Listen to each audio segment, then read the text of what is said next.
Hello and welcome to the lecture on finally block. Let's understand how to use a finally block and what is the purpose of it. If you go to example 4 folder in handling exceptions, the logical flow is to raise an exception and execute the finally block. So you'll understand there's one more block called finally block and we'll try to do an example out of it. This is a file name that we'll create.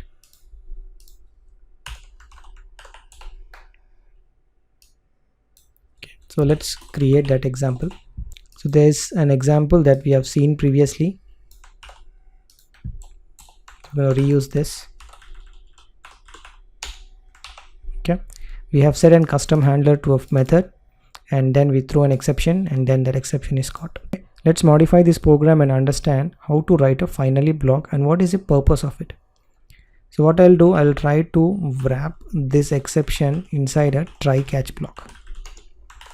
Okay, and I will write a block called as finally. Okay, there's no catch, means when there's an exception raised in the try block, it won't go to catch, it will go to the exception handler, right? But there is something called as finally block, and finally blocks are basically executed before the exception has been raised. So you can say this line is executed before exception. So that's how you basically define a finally block.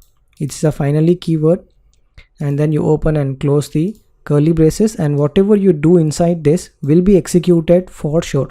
Means even there's error, there's no error, this block will get executed 100%.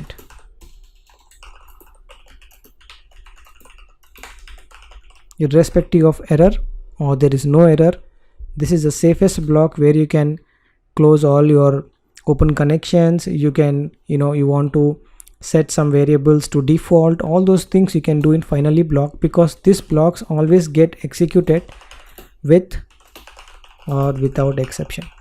Okay, let's look at the example.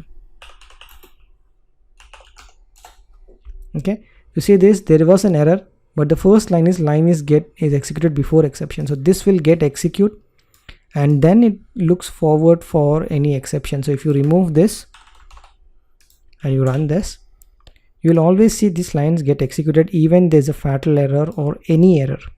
Okay, that's the power of having a finally block. It's a very important concept again in exceptions, because sometimes you open a connection with a database and maybe that connection is still open. Maybe you open a file to read something and something happened during your program. Okay, now when you want to exit, you want to close that database connection or you want to close that file. All those things typically is done in the finally block, because this is the safest block and this will always get executed even though your program has error. Well, this finally block always get executed, and in this exception it will do it after this line has been executed. Okay, so the couple of points that you need to remember. To remember these points: finally block is executed before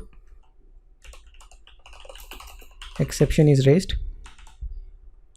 and even if you throw an exception, this is how you throw an exception, right? Even you throw an exception, this line gets executed. Okay, so remember this, the finally is basically a keyword used to write a finally block. When you raise an exception, whatever you write inside the program was executed. So that's what we have seen here. Okay, so I hope it's very clear how to use finally block. Well, that's on the lecture on finally keyword, and I'll see you in the next one.